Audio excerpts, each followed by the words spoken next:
Glory be to Him whose power, working in us, can do infinitely more than we can ask or imagine. Glory be to Him from generation to generation, in the Church and in Christ Jesus. St. Josaphat, our parish, our faith, our future.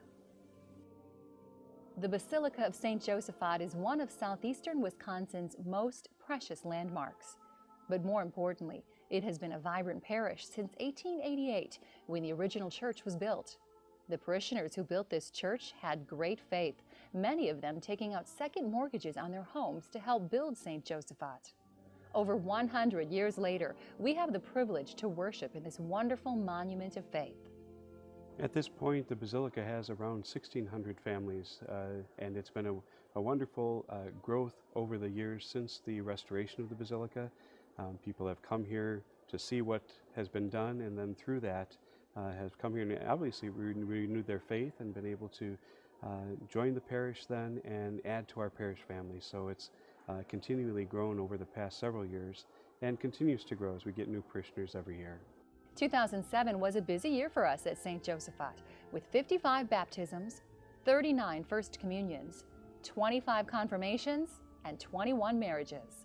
The increased population of people coming here to the parish and finding this as their faith community, we obviously have a wonderful, huge church to be able to do that, but the programs that go beyond our celebrations of the Eucharist and devotions, our times that we need together as a parish community for our gift program, Growing in Faith Together. Our religious education program is growing, and we have children who are kind of crammed into rooms that used to be bedrooms for these sisters. The things that are happening in the food pantry is a wonderful ministry. It grew from a couple of the members of St. Vincent de Paul Society taking a couple grocery bags from the friary and into what we have today, where hundreds of people are served each week. And that can be done a lot easier and a lot more efficiently, and we could serve more people had we the space to do that, because right now the St. Vincent de Paul Society has to run up and down the steps from the basement to the kitchen upstairs, and it's a lot of work. Great works of mercy, but we could do even more had we the space. This building we used it for some parish meeting space. It was used as the festival money room and different things like that. And then we had more need for more space. The care program, the religious ed program was growing, and they moved it into here, and we're utilizing old nuns' bedrooms as classrooms. And that program's nearing 100 students. The current parish center is in dire need of repairs. We don't have the adequate meeting space for our gift program or our soup and sessions. We are in need of adequate kitchen facilities, and generally more classrooms for our school and for the RCIA programs. We're having roof leaks. The third floor cannot be used anymore structurally. It is structurally deteriorating. The safety of this building, as of right now, we are definitely up to code, but that's the challenge. That's the challenge, because we are on a constant maintenance budget with this building. The day-to-day operations of this building is very costly. We're looking at a heating system that is very old. And with aspects of having a heating system that's old, you want to have safety first with this building. You want to make sure the stairs are working properly, the doors are working properly, and there's not broken windows. And the thing is, though, is that we feel that the building has served its job here on the south side and for the Basilica of St. Josaphat's. And this building was a residential building, and it was never a public meeting space. It wasn't a learning center. It was a nun's convent. It was residential. And in today's standards, this is a very old building that has outlasted many buildings here in the community. And the community has grown, but the building hasn't.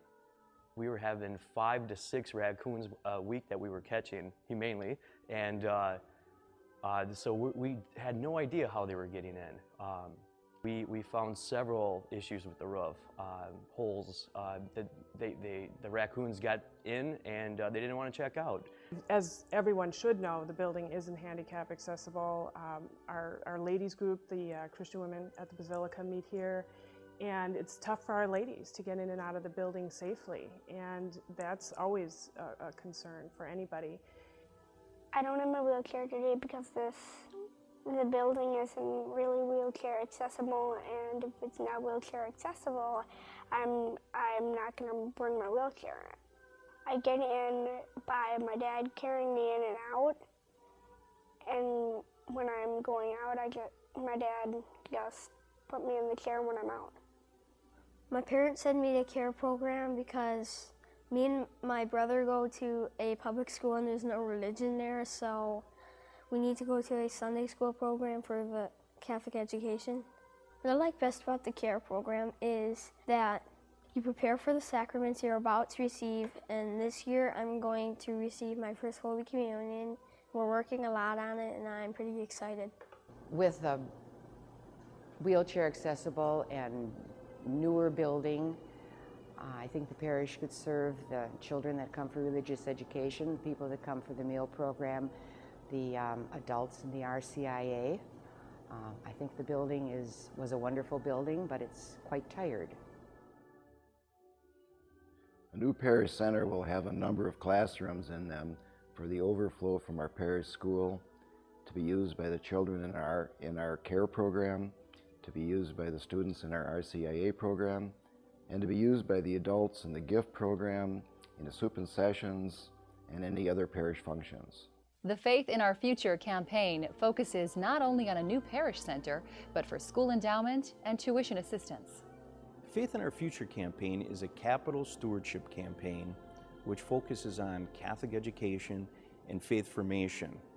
Over the next 2 years, all 211 parishes of our archdiocese are going to be asked to participate. The way the campaign works is 60% of all funds that are collected for our parish are kept within our parish to be used for our parish needs. The other 40% are invested in a trust on behalf of all the parishes of the archdiocese.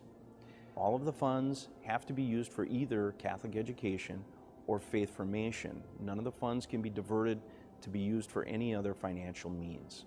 I'm excited about the Faith in Our Future program because it gives us funds to help our educational needs. 10% of the funds that we receive will go towards tuition assistance for our needy children in school. 10% will go towards the school endowment fund to help maintain and repair the infrastructure of the school. And 80% of the funds will go towards the funding for a new parish center. The funding that we put together through this campaign, I see being used for special projects and programs that years down the road we'll look back on in history and see as pivotal points in our life of our parish.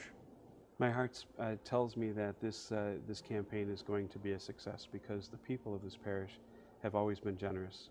They've always given. They've always seen that where there is a need, that they come through. What was done in the past in order to make this building, the Basilica, possible, the sacrifice of so many people back then, we are now benefiting from their sacrifice.